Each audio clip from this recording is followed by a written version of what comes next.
For nearly 2,000 years, the world has believed the story of Jesus' resurrection was complete, that every word worth knowing had already been written. But what if the story did not end at the empty tomb? Hidden within ancient Ethiopian manuscripts are texts that speak of words Jesus shared after rising from the dead. Words meant only for his closest followers. These writings never entered the modern Bible, remaining buried, guarded, and largely unknown for centuries. What messages were spoken in those quiet days after the resurrection? And why were they left behind? Tonight, we step into that mystery and follow the trail of forgotten texts. Before we go deeper into this mystery, take a moment to like this video, leave a comment, and subscribe to the channel. The prophecy preserved in these Ethiopian texts does not speak of power rising from thrones or empires. Instead, it describes a quiet reversal. Jesus warns that faith will not always live where people expect it to live. In the final seasons of history, he says, truth will not be carried by those with titles, influence, or public honor, but by voices pushed to the margins. The message will return from places considered dry, forgotten, or insignificant. According to these writings, deserts are mentioned not as empty lands, but as places of testing and clarity, where distractions fall away and only truth remains. Mountains appear as symbols of separation from corruption, places where vision is sharpened and loyalty is refined. Most striking of all is the claim that the Spirit will speak through the children of slaves, those born without status, inheritance, or protection. This is not accidental language. It points to a faith that survives pressure, one that grows strongest where it is least supported. Jesus is portrayed as warning that institutions will grow louder as truth grows quieter. He says many will claim to speak for him, while silencing the very people his Spirit chooses. The prophecy does not describe a sudden collapse of faith, but a gradual shift, where appearance replaces substance and repetition replaces obedience. In that environment, the true voice becomes harder to recognize, not because it disappears, but because it does not shout. The texts emphasize that this returning voice will not announce itself with force. It will emerge through lives shaped by endurance, restraint, and faithfulness under strain. These individuals will not seek attention. Many will never be known beyond their own communities. Yet their words will carry weight, because they are lived before they are spoken. The prophecy suggests that God's message moves fastest through those who have nothing to gain by speaking it. Another key theme is listening. Jesus says the danger of the last days is not the absence of truth, but the inability to hear it. Noise, argument, and spectacle drown out discernment. People become trained to respond to volume rather than meaning. In contrast, the faithful are described as those who recognize the voice because it matches the pattern of his life: humility, sacrifice, and truth without display.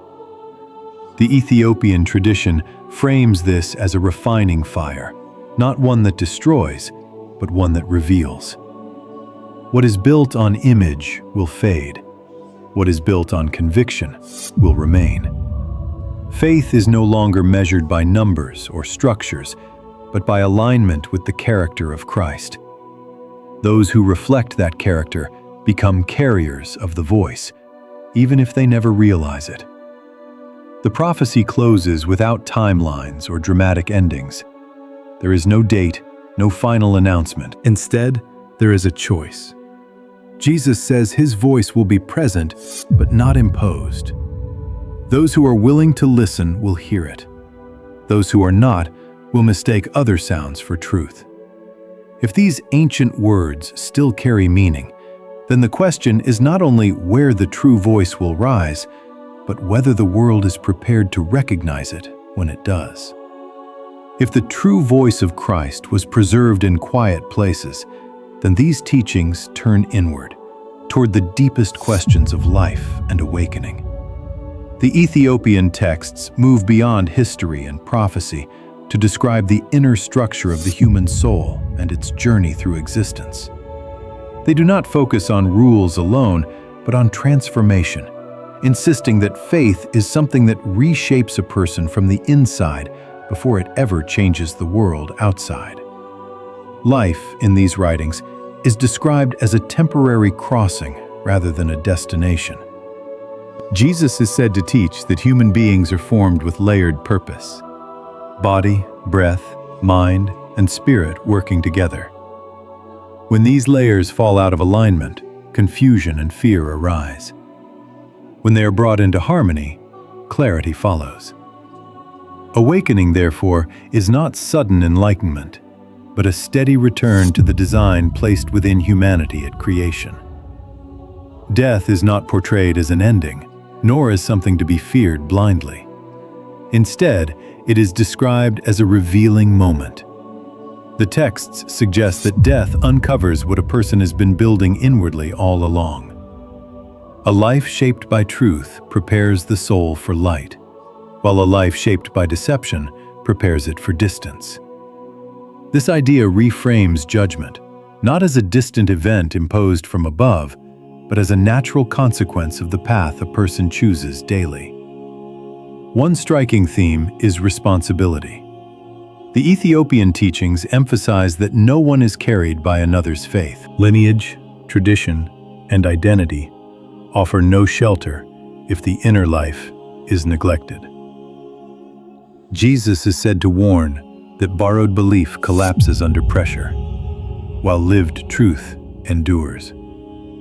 Prayer, in this context, is not repetition, but alignment. Fasting is not punishment, but clarity. Silence is not emptiness, but attention. The awakening of the true spirit is described as remembering rather than discovering. These texts claim that humanity once lived with greater awareness of the unseen, understanding the weight of thoughts, words, and intentions. Over time, distraction dulled that awareness. Awakening restores it. Jesus teaches that every action leaves a mark on the soul, shaping its readiness for what lies beyond this world. Another important lesson centers on choice. The Ethiopian writings stress that spiritual awakening cannot be forced, taught through authority, or achieved through ritual alone. It begins when a person recognizes truth and chooses to respond to it. This response is often quiet, unseen, and costly. The awakened are not promised comfort, but clarity. They see the world as it is, without illusion, and still choose faithfulness. Hope remains central throughout these teachings. Despite describing struggle, deception, and loss, the texts insist that restoration is always possible while life remains. Jesus is portrayed as patient, not distant, guiding those who turn toward truth, regardless of how late the hour may seem. Awakening is presented not as escape from the world, but as learning how to walk through it without losing the soul. These hidden teachings do not offer easy answers. They offer direction. If they reflect an ancient understanding of faith, then awakening is less about gaining power and more about becoming whole. And if that is true, then the final awakening of humanity may not arrive with noise or spectacle, but through individuals quietly choosing truth, one life at a time. Building on the idea of spiritual awakening rather than outward religion, these writings push even deeper into how Jesus described life, death, and reality itself.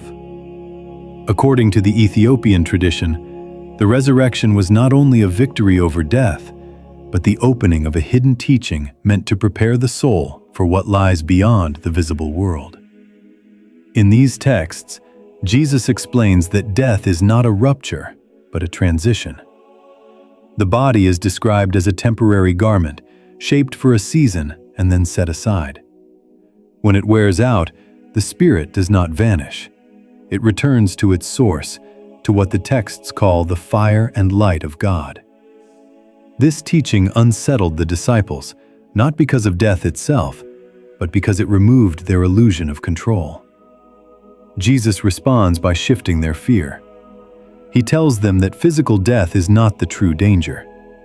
The greater danger is spiritual emptiness while the body still lives. He names this condition the walking death, a state in which the heart continues to beat, but the inner light has dimmed. A person in this state may appear successful, respected, or powerful, yet remain disconnected from the divine presence within. Jesus warns that this emptiness is often masked by constant activity, accumulation, and pride. Noise replaces reflection. Possession replaces purpose. Over time, the soul forgets its origin. A central teaching in these writings is the power of the inner life. Jesus teaches that thoughts are not neutral. Every intention, desire, and belief shapes the direction of the soul. Some thoughts build upward, drawing the spirit closer to light. Others pull downward, binding the soul to fear and illusion.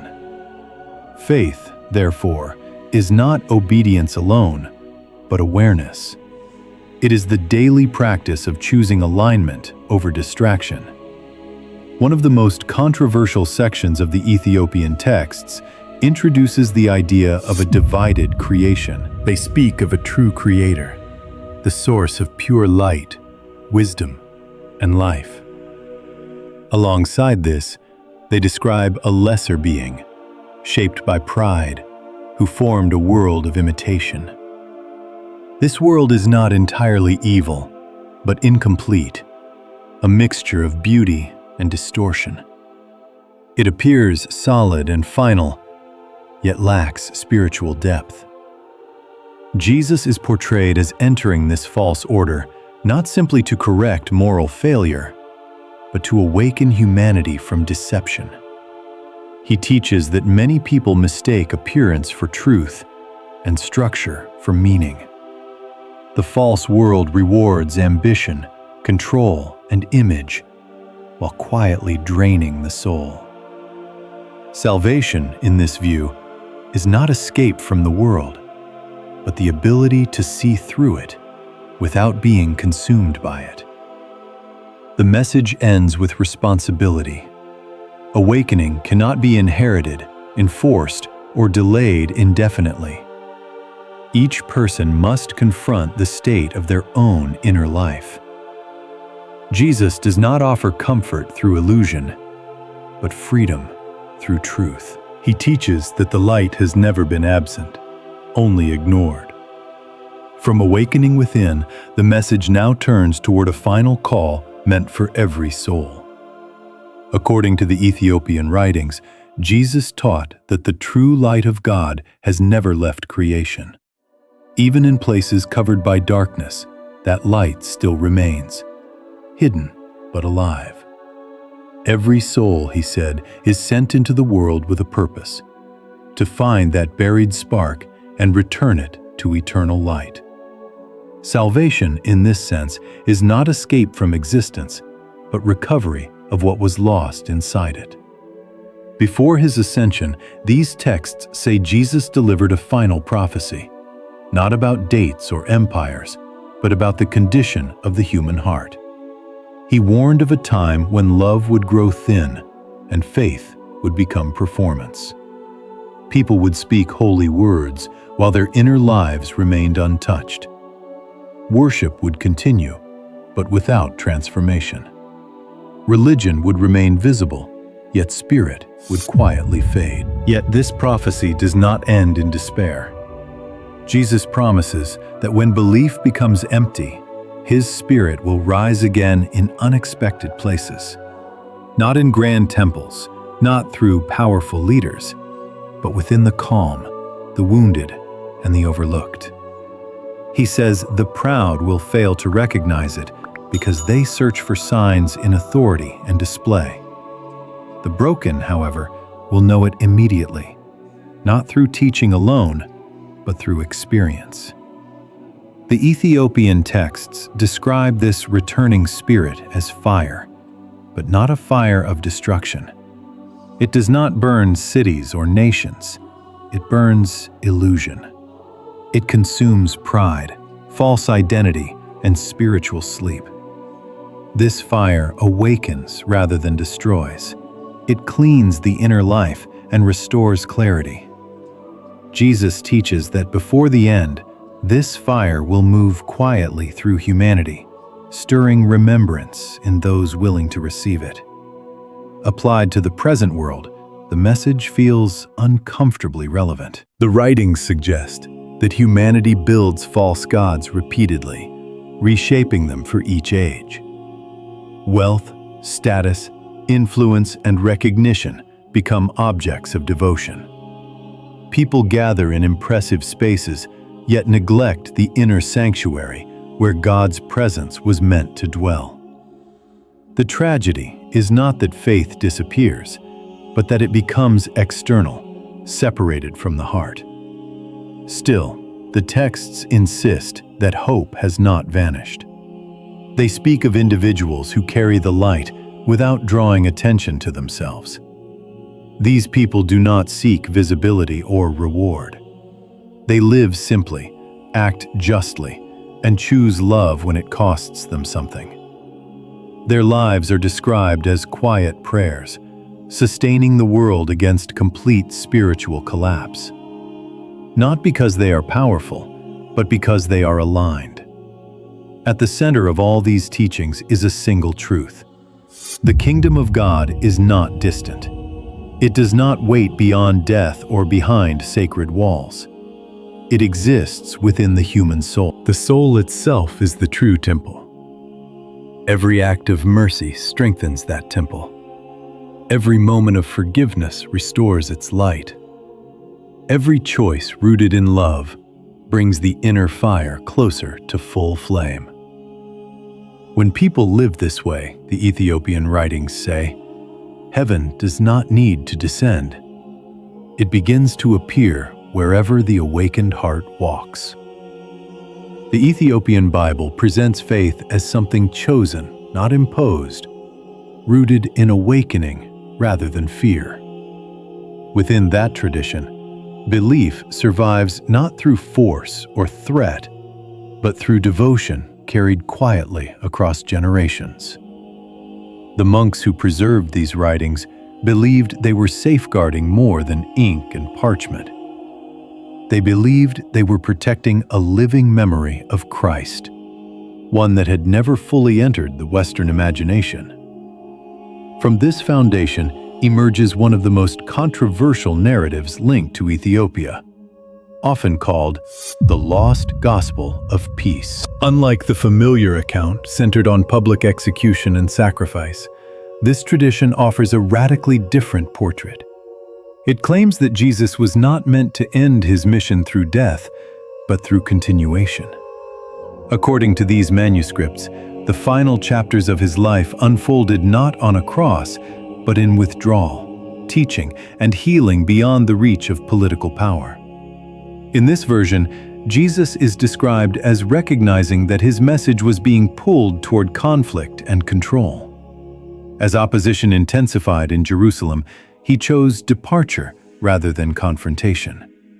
The texts say he left quietly, following the pattern of prophets who withdrew into solitude when truth became dangerous. Over time, his absence was reshaped into a story of execution, shaped by fear, misunderstanding, and the needs of authority. The gospel of peace portrays Jesus not as a figure defined by suffering, but as a teacher of balance and restoration. His message centers on harmony between body, spirit, and creation. He teaches that violence fractures the soul, while gentleness restores it. Salvation, in this account, comes through alignment with life itself rather than through death. Healing replaces sacrifice. Awareness replaces punishment. Ethiopia's spiritual environment allowed such a story to survive. Isolated for centuries from Roman control, Ethiopian Christianity developed without heavy political pressure. Its roots are tied to ancient lineage, tracing spiritual authority back to Menelik I, believed to be the son of King Solomon and the Queen of Sheba. Faith unfolded through fasting, prayer, and inner discipline, not conquest or decree. Hidden monasteries carved into rock, such as those in Lalibela and the ancient center of Aksum, became vaults of memory. Monks copied sacred texts by hand in Gayas, preserving teachings considered too delicate or too dangerous for wider circulation. Among these are writings describing Jesus communing with what they call the angels of air and water, symbols of breath and flow, life sustained through balance rather than dominance. Nature plays a central role in this narrative. Jesus calls the earth Mother and the sun Father, teaching that creation itself reflects divine order. Caring for the body, the land, and the soul are presented as one act, not separate duties. Fasting cleanses perception. Water restores clarity. Prayer reconnects the inner life to the source of all life. In this account, Jesus does not vanish into myth. He continues teaching in quiet places, shaping a community defined not by power, but by peace. Whether this story is history, symbol, or spiritual memory, its survival reveals something enduring. It shows that across centuries of silence, Ethiopia carried an image of Christ not bound to suffering alone, but to life lived fully, gently, and awake. Ethiopian scholars argue that the transformation of early Christianity was not a natural evolution, but a deliberate redirection shaped by power. They point to the influence of the Roman Empire, which sought a unified belief system that could be governed, defended, and enforced. Faith centered on obedience and sacrifice, they say, was easier to organize than one rooted in inner freedom and personal awakening. This shift became formalized at the Council of Nicaea, where church leaders operating under imperial authority determined which writings would define accepted belief. Ethiopian theologians maintain that texts emphasizing suffering, blood, and redemption through death were favored, while teachings focused on healing, peace, and spiritual autonomy were set aside. A savior who dies publicly could be framed through doctrine. A teacher who lives freely and calls others into that freedom could not. Within Ethiopian tradition, Jesus is remembered differently. He is called Yeshua the Healer, a figure whose mission centered on restoring balance within the human soul and between humanity and creation. Healing the mind was as important as healing the body. Peace was not passive, but disciplined. Care for the earth was not symbolic, but sacred. This understanding shaped a spiritual path that emphasized fasting, prayer, and restraint rather than conquest or control. Modern historians often challenge this account, citing limited Roman documentation supporting alternative narratives. Ethiopian scholars respond by pointing to chronology and continuity. Ethiopia embraced Christianity early, developing its faith outside imperial oversight. Its language, liturgy, and religious customs evolved independently, preserving layers of belief that never passed through Roman filters. Archaeological evidence supports this independence. Ancient structures and symbols found in Yeha and Aksum reveal a mature religious culture that formed along its own trajectory. Crosses, inscriptions, and sacred architecture show a faith deeply rooted in local tradition rather than imported authority. These findings suggest continuity rather than imitation. Comparative discoveries strengthen this perspective. The Dead Sea Scrolls reveal early communities who practiced simplicity, healing, and separation from violence. Groups such as the Essenes lived quietly, emphasizing purity, communal care, and spiritual discipline. Their values closely mirror the peaceful, restorative Jesus found in Ethiopian tradition, suggesting that multiple early expressions of faith once existed side by side. Whether interpreted as historical record or spiritual memory, the Ethiopian gospel of peace delivers a consistent message. It invites reflection on the core of Jesus' mission. Was it solely about death and atonement? Or about teaching humanity how to live rightly, gently, and awake within God's creation? The endurance of this message suggests it fulfilled a need that power-based religion could not address. Ethiopia's role in preserving these traditions is inseparable from its history. As one of the few ancient civilizations to resist colonization, the nation retained control over its beliefs, stories, and sacred texts. Its identity was not rewritten by foreign rule. Faith remained woven into daily life, rather than reshaped by external authority. This unbroken continuity allowed Ethiopia to become a guardian, rather than a curator. Its scriptures were not streamlined for convenience or politics. They were carried forward through devotion, memory, and resilience. In that preservation lies Ethiopia's singular place in spiritual history, not as a land frozen in the past, but as one that carried ancient truth forward without surrendering it. Long before Christianity found a foothold in Europe, Ethiopia had already embraced and lived out the Christian faith. Historical records show that by the 4th century, Christianity was firmly rooted in Ethiopian society, not as an imported belief, but as a faith woven naturally into its culture and identity. This early presence places Ethiopia among the very first Christian nations in the world. One of the strongest historical witnesses to this reality is Cosmas Indicopleustes, a traveler and writer who visited Ethiopia in the 6th century. In his accounts, he described a land where Christianity was already established, organized, and openly practiced. He noted that Ethiopian rulers offered protection and refuge to Christians fleeing persecution elsewhere, suggesting not only tolerance, but deep commitment to the faith. These observations confirm that Christianity in Ethiopia was not fragile or new, but confident and enduring. Many Ethiopian traditions go even further, claiming that some communities practiced a form of biblical faith for thousands of years. Whether understood literally or spiritually, this belief reflects how deeply scripture and worship are embedded in Ethiopian identity. For this reason, Ethiopia is often described as one of the oldest Christian nations in existence, older than many institutions commonly associated with the faith today. Central to this legacy is the Ethiopian Bible itself.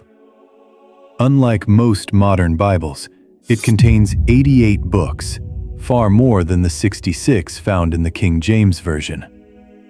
These additional texts include ancient writings such as the Book of Enoch and the Book of Jubilees, works that were once widely read in early religious communities, but later excluded from Western biblical canons. Their preservation in Ethiopia offers a rare window into early scriptural traditions that many parts of the world no longer have access to. These texts were written in Ge'ez, an ancient sacred language now understood by only a small number of scholars and clergy. This linguistic barrier helped protect the writings from alteration, but it also meant that their contents remained largely unknown outside Ethiopia for centuries. As a result, global Christianity developed without fully engaging with these materials. The Ethiopian Bible exists in more than one recognized form. The broader canon includes 81 books, while the narrow canon contains 72. The narrow canon was later formalized during the reign of Haile Selassie, becoming the official standard. Both versions, however, reflect the same commitment to preserving a complete and ancient scriptural heritage. Ethiopia's uninterrupted independence played a crucial role in safeguarding these traditions. Free from long-term foreign rule, the nation retained control over its faith, language, and sacred texts. While much of the world looks to Rome or Jerusalem when tracing biblical history, Ethiopia quietly holds one of the oldest and most complete scriptural collections known. What are your thoughts on the Ethiopian Bible and its place in Christian history? Share your perspective in the comments below.